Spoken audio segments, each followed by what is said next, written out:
Hi guys, welcome to my YouTube video. So today I am going to be speaking about my pregnancy story and my birth story, and just after, pretty much. So here we go. So I first found out I was pregnant at 3.5 months. So I didn't have a clue. I had no symptoms, no morning sickness, no cravings, nothing, literally absolutely nothing. The only thing obviously was not having a period.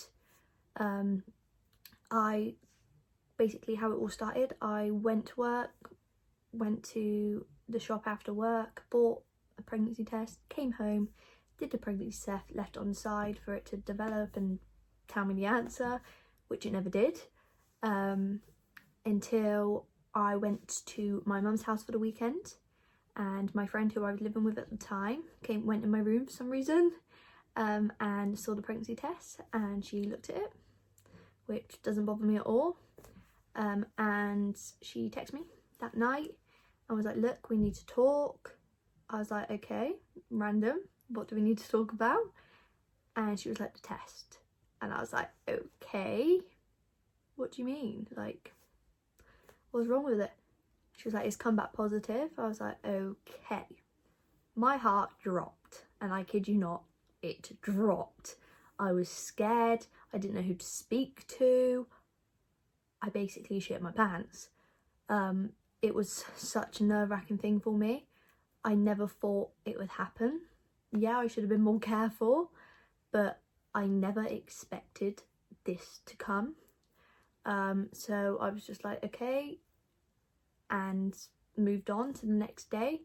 I woke up, we had a lot going on in our family, so it was quite an emotional time anyway, but adding on to this, it was even harder because I was more scared and emotional through it all. By the end of the day, I was that upset that I had to tell my mum. So I said to her, look mum, I'm pregnant. I don't know how far gone I am or anything like that. She just asked questions, and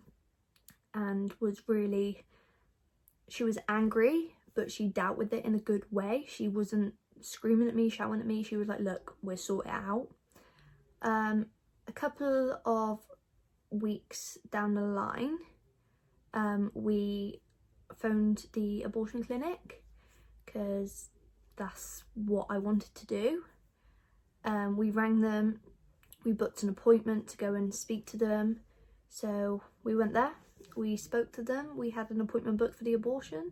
Because I was so long, we had to go to Bournemouth for the abortion, which was obviously down south. I had a tablet to take, everything was ready. While we were at the abortion clinic, I did have a scan, which I have a photo here of the very first scan that I had. Is it this one? No. Give me a second. This one here. So this is the very first scan I had, which was on the 31st of July. That was the first scan. I thought, if I have a scan, I see the baby, it will be like a goodbye to me. I went home. I was fine on the way home. I sat down at home. I was on my own. No one was there. My friend was at work. My mum had gone home to her own house. And I sat there and I really thought about what I was doing. And it hurt me to think I was going to give up this little baby. And it completely changed my perspective. I thought that seeing the scan would be a goodbye, but it was more like, no, I don't want to do this. So it got to later on in that day, I rang my mum and I was like, look, I was in tears. I was so sad, like, because I thought, I don't know, I can't do this because I know that I'll live with regret for the rest of my life. But do I do this because I'm too scared to admit that I want to keep this baby? I had two mindsets and I just didn't know what to do. So I sat with my mum and she was like, look, how are you going to do this? How are you going to do that? How are you going to do this? So like financial, work, where am I going to live? Everything like that. Because I had to give up my house, like hence where I am now. I'm living with my aunt, but I had to give up my house with my friend and I had to let her down.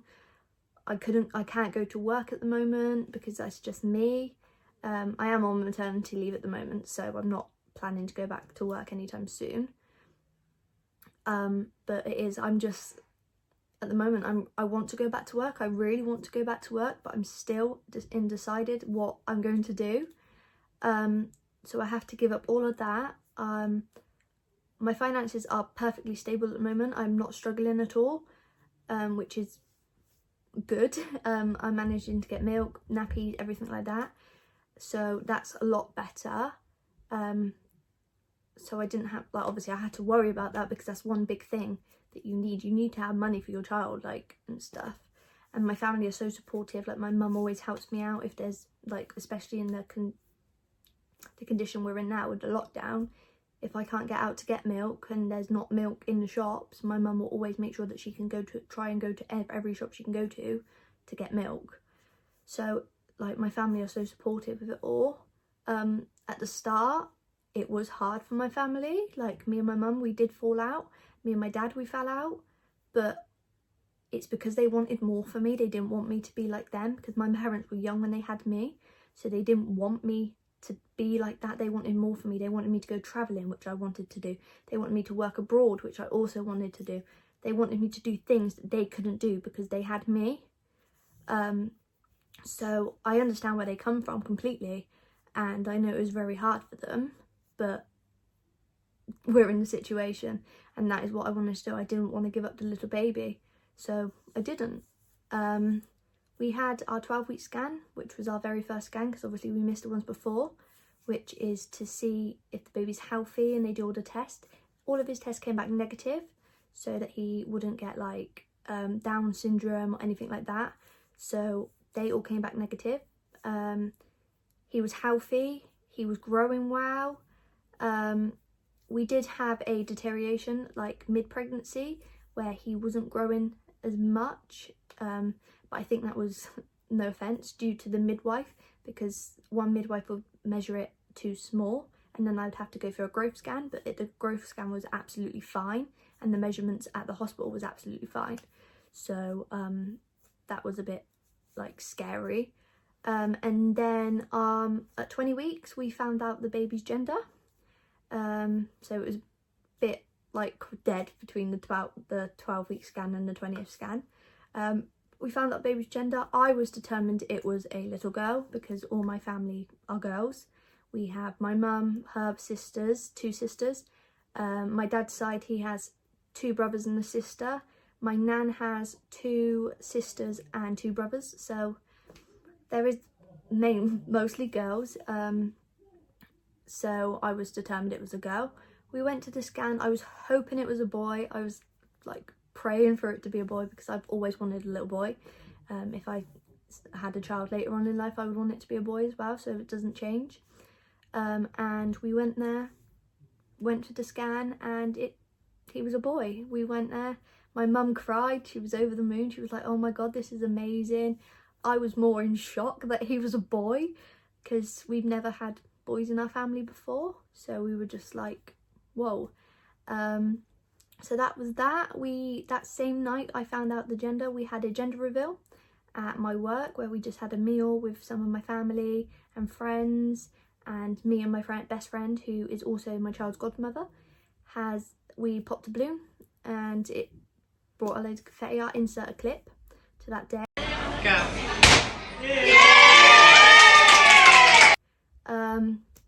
And then later down the line we had a baby shower, who my mum organised it for. We put so much preparation into the baby shower. It might not look as great as everyone would have said, but I sat there thick and through, like, nights just trying to plan some baby stuff and that, and I always sent it to my mum, and she made it the best baby shower that I could have had. It was really, really good, and all my friends turned up, my family turned up. It was a really nice day. So that was that, and then it all went a bit downhill.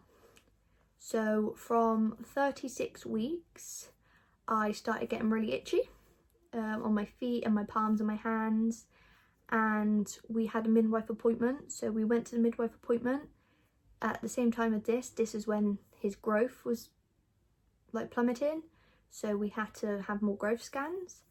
And when we went to the doctors, well, the midwife, I said to the midwife, look, I've been itchy. I didn't think anything of it. I thought it was just itchiness. And she turned around to me and said, oh, you could have a condition. I was like, okay, what is the condition? She was like, basically, I don't know how to say the word, so I'll insert it up here. It's where your liver produces bile, and normally your bile travels around your body. My bile stuck in one place, and it can be really harmful for the baby. This condition only occurs in pregnancy, so if I had another child later in the future, that child will also bring on this condition. The only way that they can stop this condition is monitor it, which I did. We were every Thursday we would go to the hospital, have the baby monitored and had a blood test to see if the bile levels have gone high or low. My bile levels was at 14, which is a lot due to me. For this reason, I had to have an inducement early, so I gave birth 2 weeks early than usual. So that was that.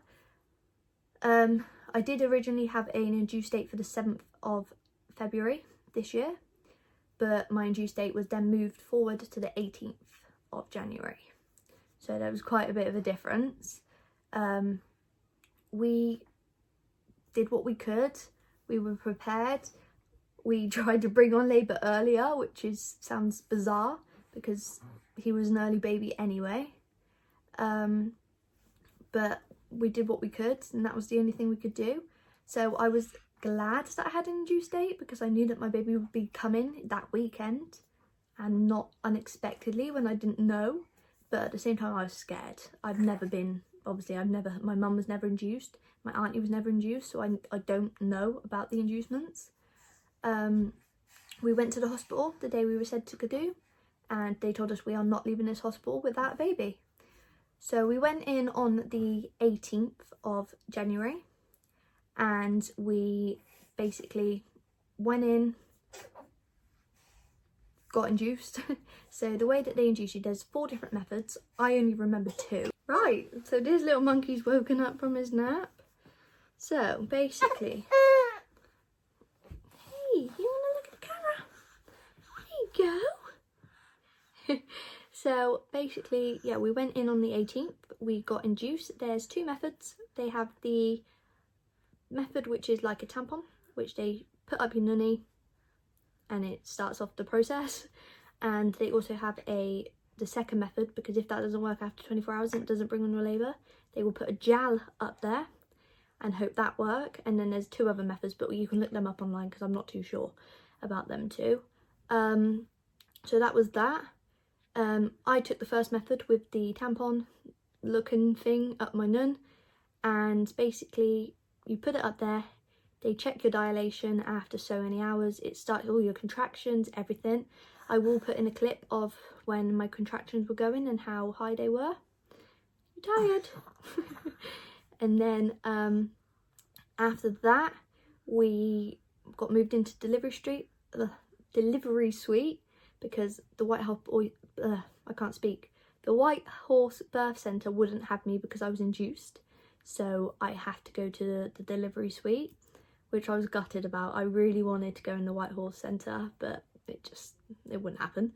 So that was that, and then I basically went in there and that was it. That was what I did, and I waited there until I was ready to push. I did have to, the contractions started to get worse, so I was put on gas and air, and then I thought I'd have some pethidine, which is an injection that they inject into your leg and it relaxes you. Don't have it because it's not worth it. It just doesn't help at all. So I was just constantly on gas and air. I will insert some clips from me on gas and air as well, which was funny. My mum was in hysterics. I look awful, bear in mind, so please be aware. Kid you Ashley? Well, I'm red.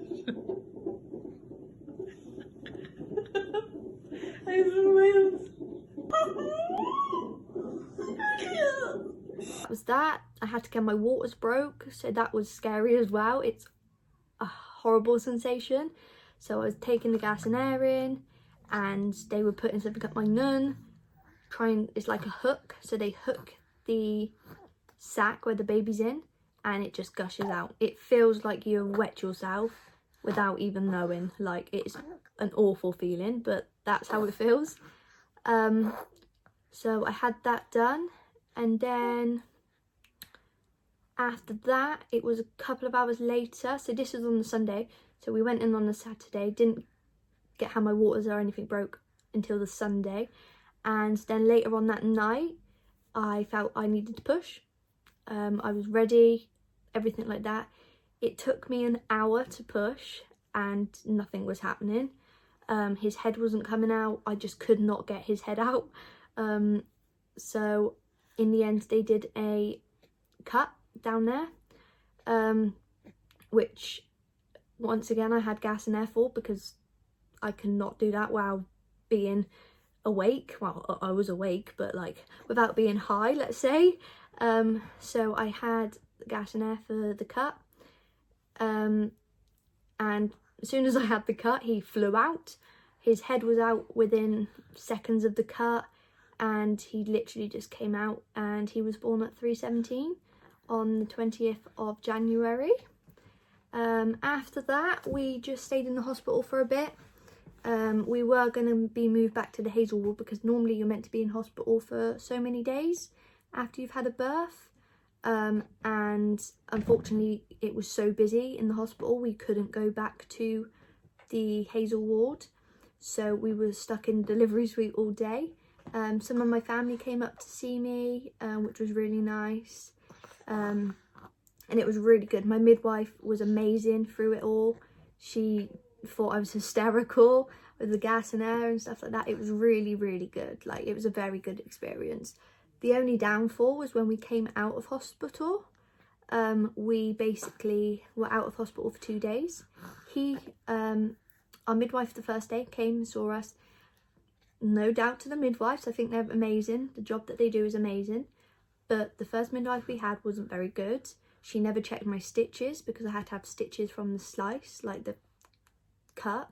She never checked him. It just was not good at all. The second midwife we had, my nan came down because she wanted to see the baby. So my nan came down from south and basically came to see me. We went on a walk. I think I rushed coming out of hospital too quick, because the day after I just was raring to go. That same night I came out of hospital, we went to Asda. So I was just, that was it. I literally gave birth that day and I was at Asda that night. Like, it was insane. 2 days later, as I was saying, when my nan was down, my nan was like, my midwife came over and my nan was like, oh, I think you might have an infection. Not that my nan ever went down there, but she just had an instinct that I could have an infection down there. And it got to when the midwife came, she checked, because I was like, look, can you check my stitches, because I think they're a bit like gross. And she checked them and she was like, yeah, there is a bit of oozing down there.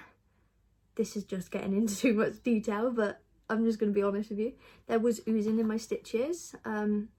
So she rang up the hospital and was like, look, can she come in to get a stitches checked?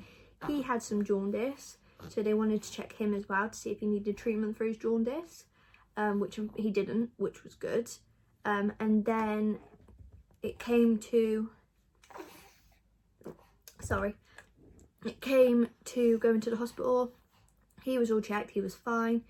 I was checked and I wasn't fine. I had an infection, I had a really high temperature, my heart rate was really high. It was awful. It was the worst experience ever. I just wanted to be at home with my baby, enjoying my life, my new life with my child. But it didn't work out like that. I was in hospital for 2 days. I had 4 different cannulas in my hands.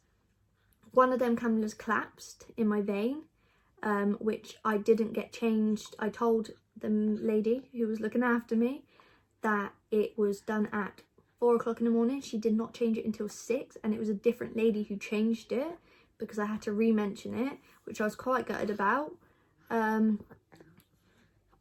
after the whole situation, I was constantly on drips, I was constantly on like painkillers, everything. I was really scared. I had to spend a night on my own with Alfie in the hospital because they would only allow a visitor for one day, like to sleep over. So I was on my own. I was constantly on a drip. I was breastfeeding. I was knackered, and I just wanted to be at home. I was so emotional. My mum came up the day after, like the second day, and I cried to my mum. I was just like, I don't want to be here. I want to go home. What was that face? You seem angry. I was just like, I want to go home. I don't want to be here. I want to enjoy being at home with my baby.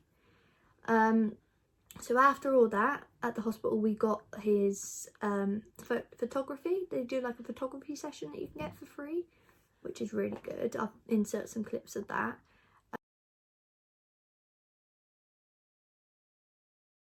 Which was really good. That was probably the best part of going back to hospital. And then on the second day in the night, we got let home. I was all fine. The medication was starting to get like better. I was nervous because I was just like, oh my god, like I would nap in the time I was at hospital in the day, and I would wake up sweating. Like I was sweating because it was so hot, and I was like, I'm not getting any better. Bear in mind, I've been on like so many drips. I was so scared. I was just like, I don't want to keep sweating. Like I was scared to wake up and go to sleep because I was thinking, if I wake up sweating, that means my temperature's getting higher and higher. So I was really nervous to go to sleep, which I shouldn't have been. And then we went home, everything was fine. I was more scared the fact that I wasn't in the NHS's hands, being at home with still having stitches in, but I was glad to be home. I was so tired. As soon as I got home, I went straight to bed. My mum dropped me home and she had Alfie for the night and stayed with me, but I was so paranoid. I didn't want to leave his side because I was scared that if I did, then something would happen. I just don't know. I was just panicking at Central. Like, it was just horrible feeling. And then on his 6-week scan, despite everything that happened in those next 2 days after he was born, I went to the doctor's. He had his 6-week check. I said 6-week scan. His 6-week check, I meant. And the doctors were like, how like they obviously do a mother and baby check after, and they were like, how are you? What's this about sepsis? I was like, I don't know what you're on about. Like, I have no clue. I was like, what do you mean sepsis? And she was talking, and all I could think about in my mind was sepsis. I was like, what is this about sepsis? I don't know. I knew what sepsis was, and I knew that how serious it could be. And she was like, oh, well, you were admitted back to hospital 2 days after having Alfie. And I was like, okay. She was like, yeah, it's come up that it was sepsis. And I was like, well, I didn't know anything about that. So I was really shocked. I was like, I could have been like, if my midwife never checked my down below area, I could have been 1, really ill, 2, I could have died, like worst case scenario.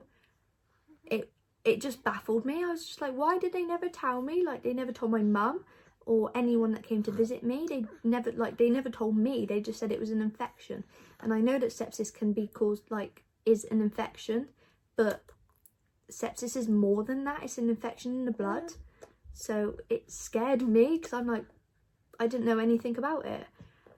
So that was that. So that's basically everything to do with my pregnancy story. Everything's been really good.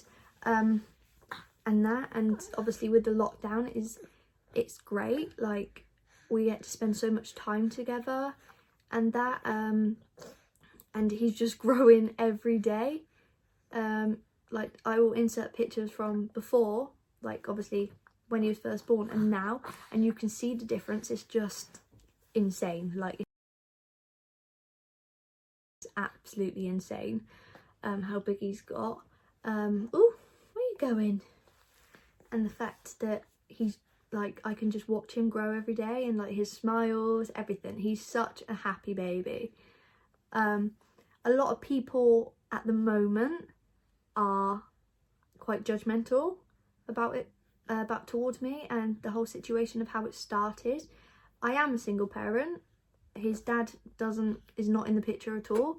He doesn't pay any money towards him, it is sad, because when he grows up he's gonna ask questions, but I'm happy he's not in the picture, because we will have that bond constantly. We will have the strongest bond there is, and he doesn't need it really. I will support him no matter what he does when he's older, and that's it. He's got me, and he's got his nan and his granddad and his family. He doesn't need a father figure. Obviously it would be better if I had a partner and I'd done it that way, but I wouldn't change the way I've done it at all, because that's what it is. Some people are really judgmental with the fact that I am still young and I still like to do things that normal 19-year-olds do. And yes, I have a child and he is young, and obviously my mum does babysit. My mum loves babysitting. She loves it. And half the time I don't even ask for her to babysit. She always offers. So when people are like, oh, you still go out clubbing? Yes, I go out clubbing. I'm a normal 19-year-old girl. Yes, I have a child, but I spend every day with my child. There is one day where I can let my hair down. That is I can still do normal things that 19-year-old people do with having a child. And when my mum was like, oh, you want to go travelling? Yes, I want to go travelling, but I can still go travelling with my baby. I would love... When I was younger, I didn't get the opportunity to go on so many holidays and we went on holidays, but it wasn't a holiday that I personally would have chose. It was obviously a mum and dad holiday and stuff like that. And I would love to take Alfie to Disney and Florida and everything like that. Everything that I would want to have done. And I want to do that for him. Yeah, it would be hard being a single parent and not getting the income of another supportive parent. But I will work my arse off to do that for him, because that's what I want to do. I want him to have an amazing life, and I want him to cherish the moments that he gets and is respectful for the moments that he gets. And he is a little boring boy sometimes, and he just sleeps all day and drinks his milk, but when he's older he's going to have an amazing life, and I just can't wait to document it and show him it when he's older. And that's why I'm so thankful for social media and stuff like that, because if we didn't have social media, yeah, we've got pictures and stuff like that, but social media shows a lot. It shows from when he was a baby. He has a folder on Facebook of when he was first born, and I always update the photos on it so that when he's older he can look back at that and show the difference, which is really good. And it is, I just can't wait for him to grow and develop so well. We put him on his tummy time mat today, and he moved from the end to the one end to the other, and yeah, it's not crawling, but he's still moved, and it was he's developing so much, and that was the first time he's been on it. So yeah, it's an amazing experience to do. And yeah, it is 100 times better if you have a partner. I wouldn't know, but I would not change it for the world. If you're a single parent, fair play to you. It is hard, and you've got the guts to do that. And yeah, you could have terminated the pregnancy like I could, but I didn't want to do that. I made my choice. And I would never change it. I took the decision that I did because I made the decision to do what I did to make a baby. And I'm still here, and I'm still with the baby, do you know what I mean?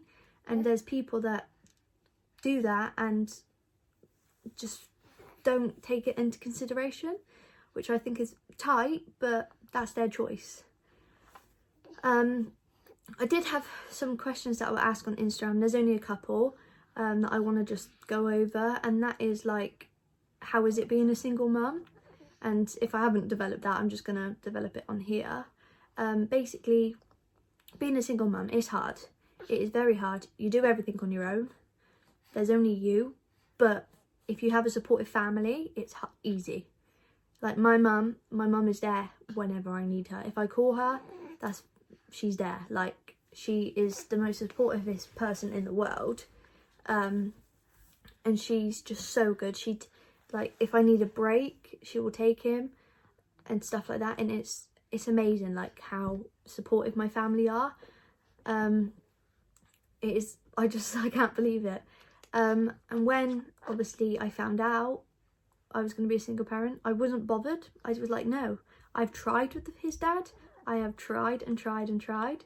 If he doesn't want anything to do it, that's his loss. It's not my loss, it's his. And don't be scared to be a single parent. Don't be scared. Yeah, it's hard, but it's one of the best feelings in the world. My mum did it. Look at her now, like, 20 years down the line, and she's got an amazing job.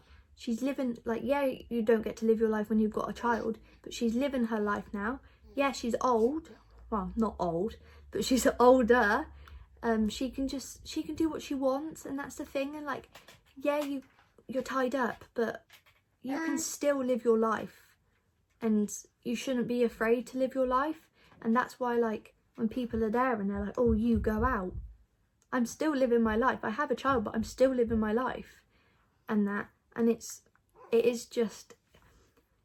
amazing. It's an amazing experience to do, and I wouldn't change it, and I wouldn't make anyone feel guilty for doing what they do, for being a single parent at all. It is one of the best experiences I've ever experienced. So that's that.